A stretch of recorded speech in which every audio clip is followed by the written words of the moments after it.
so in this we're just going to go through what chromosomes are.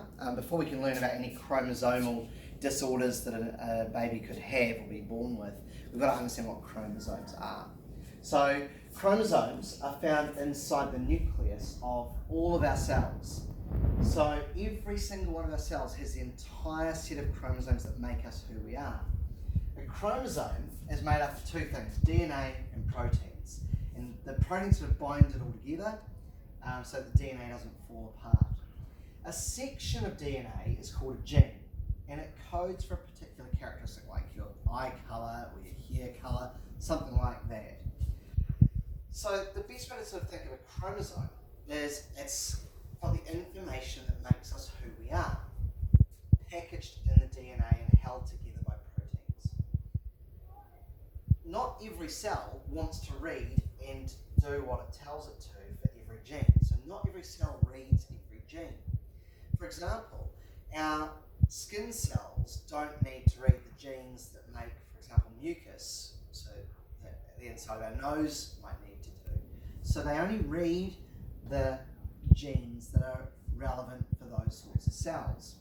So what I think of is, if you've got a sequence of DNA, that's like a whole lot of letters making a whole lot of words. So your DNA are like your letters of the alphabet. You mix them up a certain way and they can they can make like a sentence. You get a whole lot of sentences together and you've got a gene. And that's a bit like a book. So if I use an analogy, my DNA is like the letters of the alphabet. You get a sequence of DNA and you've got a sentence. So they become a sentence.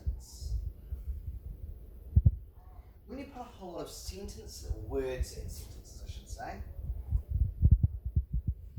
when you put a whole lot of sentences together, you're now telling a story. So let's call that a book. So our sequence of DNA, or our gene, is like a wee book. It's telling a story for our cell. Now not every cell wants to read the same book or the same gene.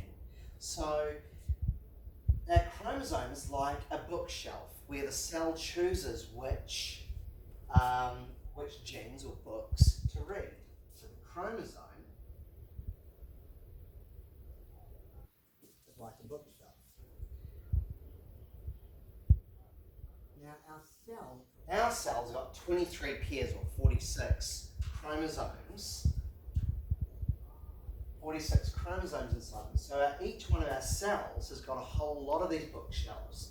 So it makes me think, what's a place with lots of bookshelves?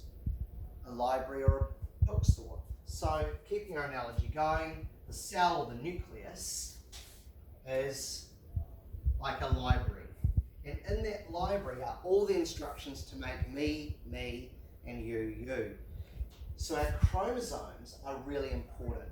We get one from our mum and one from our dad to create a pair. And it's that combination of genes that are the same, or what we call homologous, that makes us who we are. This is why we have characteristics in common with mum and with dad, because we're a mixture of their stories, basically, their books and their bookshelves of important stories. So that's the importance of chromosomes.